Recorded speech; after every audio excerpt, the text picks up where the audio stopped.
All right, let's get right into it. We are about to decode a battle that, let's be honest, pretty much every single one of us fights. And it's not on some distant battlefield, it's right inside our own heads. It's that invisible thing that trips us up just when we're about to make a breakthrough.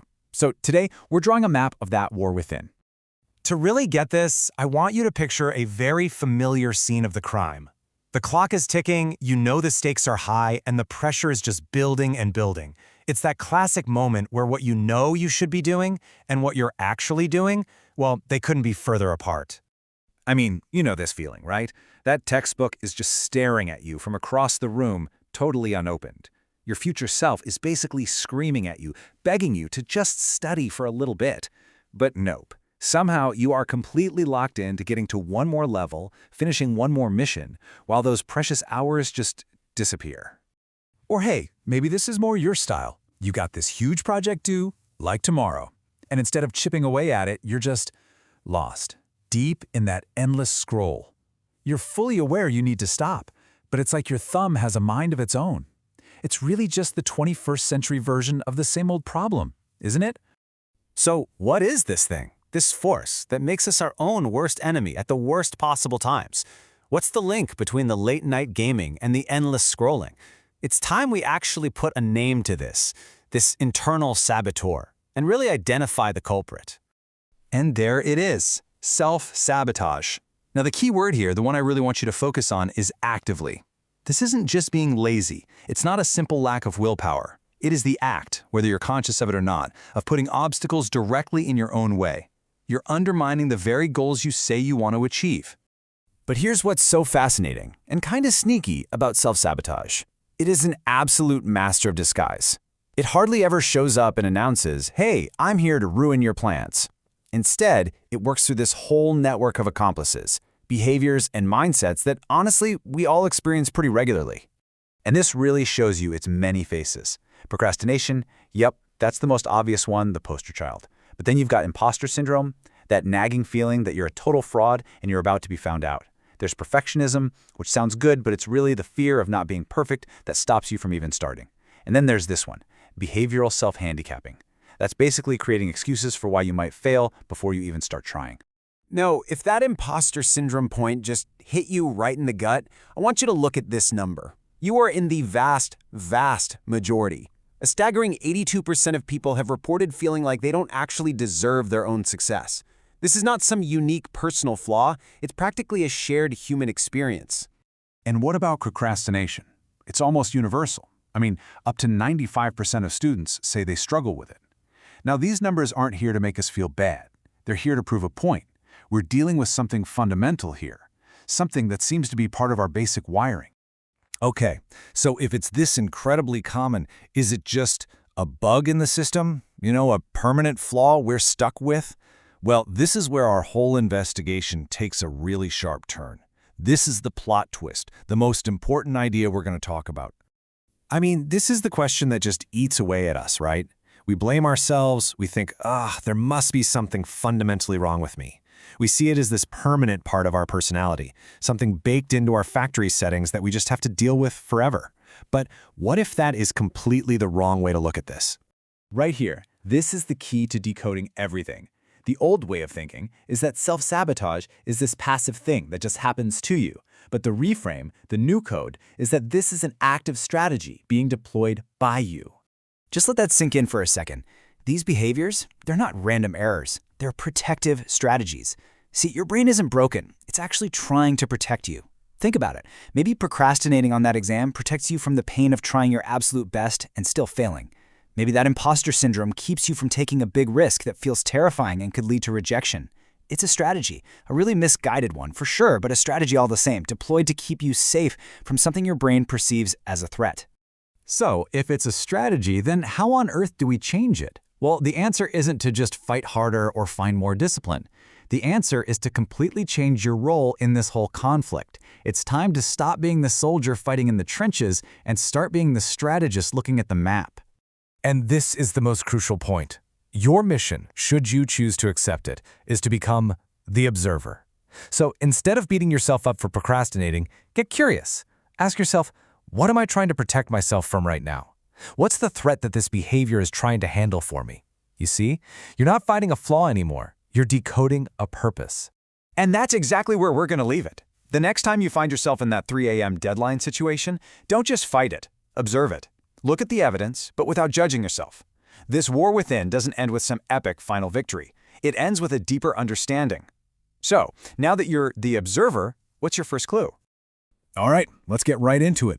We are going to try and decode one of the most frustrating parts of being human, self-sabotage. Why on earth do we get in our own way even when we know exactly what we should be doing to succeed? The answer, it turns out, is not what you think, and it's hiding inside your own head. You know that feeling, right? You've got a goal, you've got a plan, a deadline is looming, and yet you find yourself doing the absolute opposite of what you need to do. It feels like there's this war going on inside your head, and somehow you're fighting for both sides. But here's the first thing you absolutely have to understand. This is not some personal flaw. It's not a sign of weakness. It's not a lack of discipline. Self-sabotage is an almost universal human experience. You could almost call it a factory setting for our brains. Let's look at some familiar battlegrounds. Does any of this sound familiar? You know, playing video games all night right before a huge exam? Or maybe losing hours to TikTok when a major project is due tomorrow? Or hey, maybe it's more subtle, like that perfectionism that's so paralyzing you can't even start. Or that little voice in your head, that imposter syndrome, whispering that you're a total fraud. And listen, this isn't just a hunch. The scale of this is it's staggering. A full 82% of people report feeling like an imposter at some point in their lives. Just stop and think about that. That's more than 4 out of every 5 people you know. And it gets even more wild. When we look at procrastination, which is classic self-sabotage, right? That number jumps to 95% for students. 95. This isn't the exception to the rule. This is the rule. And that really begs the question, what is going on here? So here's the big mindset shift we have to make. These behaviors, they aren't just random acts of laziness that happen to us. No. They are active, subconscious strategies. Your own mind is deploying them against your best interests. And the real mystery is why? To understand the why, we have to meet the culprit. And it's not some inner demon. It's the very thing doing the thinking, your brain. The thing is, most of us have fundamentally misunderstood what its main job actually is. Get this, your brain is not optimized for your happiness. It's not built for your success. Its #1 prime directive, honed over millions of years of evolution, is survival. And for survival, the most important thing is predictability. Its real job is to be a prediction machine, to build a model of the world and then do everything in its power to make sure reality matches that model. And right there, that's the core of the conflict. You, consciously, want things like growth and happiness and success, but your brain, on a much deeper, much more powerful level, just wants safety. It wants predictability. And it will always, always choose a familiar, predictable failure over an uncertain, unpredictable success. So, how does your brain keep things predictable? Well, it creates a very specific story about who you are. And this is the root of pretty much all self-sabotage. It's called your internal baseline. You can think of it like your brain's official, subconscious biography of you. It's the story that holds all its core beliefs about your identity, your skills, your competence, and what you deserve. So your baseline might be, I'm a solid B- student. Or maybe, I'm good at my job, but I'm not, management material. Now, the brain's absolute greatest fear is something called a prediction error. This is a 5-alarm fire. It's when data from the real world comes in and directly contradicts its internal story, your baseline. Getting an A+ on an exam when your baseline says you're a B- student? That, my friend, is a prediction error, and your brain will do anything to avoid it. And when I say anything, I mean it's going to deploy one of 2 highly effective sabotage strategies to force reality back in line with its prediction. And this shows up in 2 very different ways. So on one side, you've got what's called behavioral self-handicapping. This is for people with a high baseline, people who believe, I'm smart, I'm competent. The fear here is that they might fail and prove that story wrong. So what do? They create an excuse before they even start. They don't study for the test. Why? Because if they fail, they can just say, well, of course I failed. I didn't even study. Their baseline of I'm smart is totally protected. Then on the other side, you have claimed self-handicapping. This is for a low baseline, the I'm not good enough story. Here, success is the threat. Success creates a massive prediction error. So these people will downplay their wins or find ways to fail. just to bring reality back in line with that inner story. To the brain, it just feels safer that way. Okay, so now we get to the really intense part. What is actually physically happening in your brain when one of these prediction errors occurs? Let me tell you, it is not a gentle course correction. It is a full-blown biological hijacking. The second that gap opens up between your internal baseline and what's happening in reality, your brain's alarm systems go off. It doesn't see this as a chance for growth. It sees it as a direct threat to its stability, to its very model of the world, and it panics. Two things happen almost instantly. First, the amygdala, your brain's primitive, emotional core, completely hijacks the system. It slams the panic button and literally shoves your rational, goal-setting mind right out of the driver's seat. Then, second, the part of your brain that should stop this, the RFIG, your brain's brake pedal, it just fails. And in these moments, that brake pedal is physiologically weak. It feels like you're trying to slam the brakes on your car, but the pedal is covered in a thick layer of sponge. You push, but there's just no resistance. Your emotional, reactive brain is in total control. And that's exactly what self-sabotage feels like from the inside. You can see the cliff coming, the failed exam, the missed deadline. You know you should stop, but you are biologically incapable of hitting the brakes. In that moment, your brain's ancient survival system has decided that crashing the car is actually safer than dealing with the terrifying uncertainty of success. So, that leaves us with a final and pretty powerful thought. We've seen that self-sabotage isn't some deep character flaw. It's a biological program, an old piece of code designed to protect an old story. But understanding the code is always the first step to rewriting it. So if this is a program running on autopilot, that raises an amazing question. Can you learn to take over the keyboard and become the programmer? All right, let's talk about something we all know way too well. That internal battle, the war we sometimes feel like we're waging against ourselves. Today, we're going to reframe this all thing.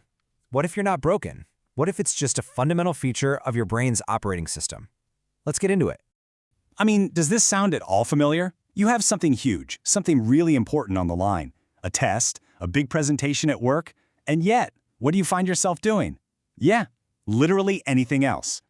Maybe for you, it wasn't video games. Maybe it was that endless hypnotic scroll on your phone. You know the feeling. The deadline gets closer, the anxiety gets louder, and somehow your thumb just keeps flicking. It feels completely illogical, right? Almost like you're being betrayed by your own brain. Okay, so to really get a handle on what's going on here, we have to start by actually naming this invisible enemy. We got to see all the clever disguises it wears. At its absolute core, this is what we're talking about: self-sabotage. It's any behavior, any action that actively gets in the way of the things you say you want. It's that crazy disconnect between our best intentions and what we actually end up doing. And oh boy, is it a shapeshifter. Sometimes it shows up as imposter syndrome, that little voice telling you you're a fraud and you're about to be found out. Other times it's perfectionism, where you're so terrified of not doing something perfectly that you just never even start. And of course, there's good old chronic procrastination, or even self-handicapping, like not studying for the exam, which gives you a perfect built-in excuse if you fail. And if any of this is starting to sound a little too familiar, you are so not alone. Get this, some studies show that up to 82% of people have felt imposter syndrome. That means the vast majority of us are just walking around secretly feeling like we don't belong, especially when we're right on the edge of a breakthrough. And it doesn't stop there. When you look at students, the number who struggle with procrastination, it jumps to a staggering 95%. This is not some rare personal defect, people. It's practically part of the human experience. And that brings us to the most important point of all. This isn't a you problem, it's a brain problem. And this is where we're going to completely flip the script. We are going to stop treating self-sabotage like it's a bug in your system and start seeing it for what it really is, a deeply ingrained, ancient feature. Now pay close attention, because this one idea changes everything. The story we tell ourselves is, I'm broken, I'm lazy, I'm just not disciplined. But the reality, it's so much less personal. It's more mechanical. You have a hardware mismatch. Your brain, with its ancient survival wiring, is trying to operate in a modern world of abstract deadlines and performance goals, and sometimes the software just isn't compatible. So let's be super clear about this. As frustrating as it is, self-sabotage is not something that's just happening to you. It is an active strategy. Yeah, an unconscious one, but still a strategy being deployed by your brain. So the question isn't, why is this happening to me? The real question is, what is my brain trying to protect me from with this strategy? And that leads us right to the big why. Why on earth would your brain deploy a strategy that seems so obviously self-defeating? Well, it all comes down to something we're going to call the prediction gap. Here it is. This is the heart of it. Your brain is basically a prediction machine, and it absolutely despises uncertainty. Failing that exam because you played video games all night. Yeah, it hurts, but it's a known outcome. It's predictable. But studying really hard, that opens up this terrifying, uncertain possibility of success, or maybe even still failing. For brains that are highly sensitive, for the deep thinkers out there, this prediction gap sets off an alarm so loud that logic just gets completely drowned out. And that is exactly why this is not a personal failing. It's a physiological reflex wired into us for survival. When your brain hits that prediction gap and it can't compute a safe known outcome, it slams on the emergency brake. That's all self-sabotage is, a misguided attempt to protect you. And once you really see it that way, as a reflex and not a character flaw, the shame just starts to melt away. So, now that we understand the why, we can finally get to the how. How do you actually work with this ancient piece of hardware? Well, the answer is way simpler than you think. It's about becoming the observer. Seriously, you don't need some expensive course or a complex system of life hacks. This isn't a war you can win with brute force. It's not about willpower. This is a scared part of your brain that you just need to gently guide back to a feeling of safety. The solution is inside you, and it's free. And here's how you do it. 3 simple steps. First, just notice the urge. When you feel that pull to open TikTok, don't fight it. Just acknowledge it. There's that urge to scroll again. Zero judgment. Second, gently ask yourself, what's the fear here? And name it. I think I'm afraid I'm not good enough for this project. And finally, and this is the magic part, create distance. This feeling, this urge, it's not you. It's a biological event happening inside of you. This simple practice of just observing, well, that's our final section. This is the bridge that takes you from being a puppet of your brain's old reflexes to actually regaining your own sense of control. The second you can see your fear, or that urge to procrastinate, as something separate from your core self, that tiny little bit of space you just created, that's everything. That is the space where choice lives. That is the bridge back to your own autonomy. So the ultimate takeaway here is a total shift in your whole approach. The goal is not to wrestle your urges into submission. That's just exhausting, and honestly, it usually just makes them stronger.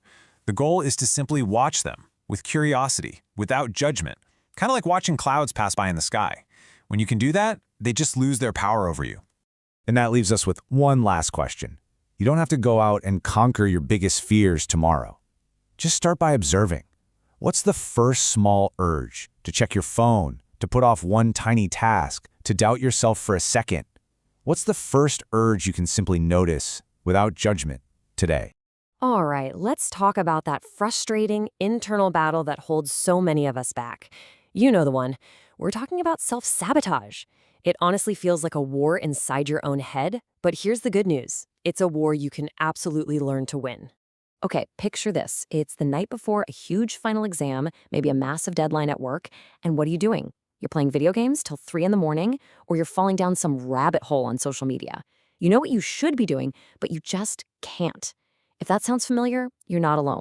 And this whole thing has a name. It's self-sabotage. It's basically the act of actively, even if you don't realize you're doing it, undermining your own goals.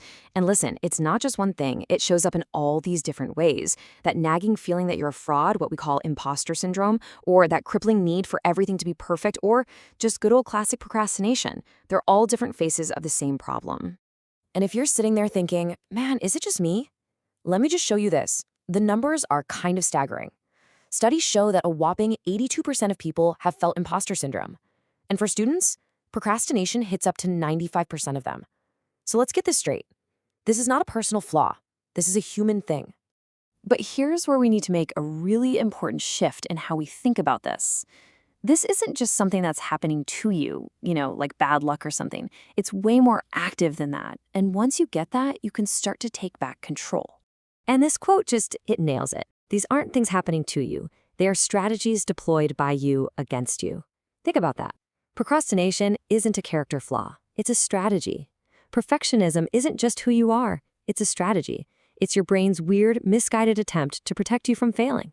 And you know what's great about a strategy? It can be beaten with a better strategy. And that is exactly what we're going to get into today. We're going to equip you with a simple 3-step recovery plan. Think of this as your personal toolkit for taking the wheel back and getting your mind to work for you, not against you. So, here's our game plan. It's got 3 main parts. First, we're going to retake the wheel to get a handle on our emotions in the moment. Second, we'll learn how to bypass the brakes that our mind loves to slam on. And finally, we're going to close the gap between where we are and where we want to be. Okay, step 1, retaking the wheel. The technique here is called cognitive diffusion, which is just a fancy way of saying we need to get some distance from our feelings. When that wave of anxiety hits, your goal is to step outside of it. The action couldn't be simpler. Just write down what you physically feel. So instead of writing, I am stressed, you write, I feel a tightness in my chest. See the difference? You're not the feeling anymore. You're the person observing the feeling. That little shift is huge. Now for step 2, bypass the brakes.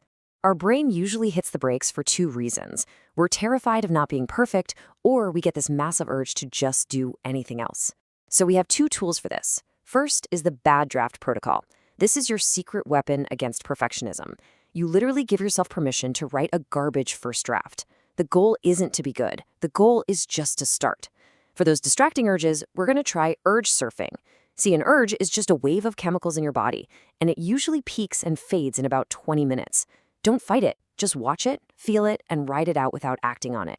You'll be surprised how it just goes away. And finally, step 3. This is the long game. It's all about rewiring your brain. We call it closing the gap. So many of us have this deep down belief that if something's not finished, if it's still in progress, that it means we are incompetent. This step is all about systematically proving to our brain that that's just not true. And how do we do that? With what are called behavioral experiments. Your goal is to redefine what success looks like by actually testing it out in the real world. So here's a challenge for you. And I know it might sound scary. Share a project with someone you trust when it's only 80% done. What you're doing is gathering proof for your brain that the sky doesn't fall.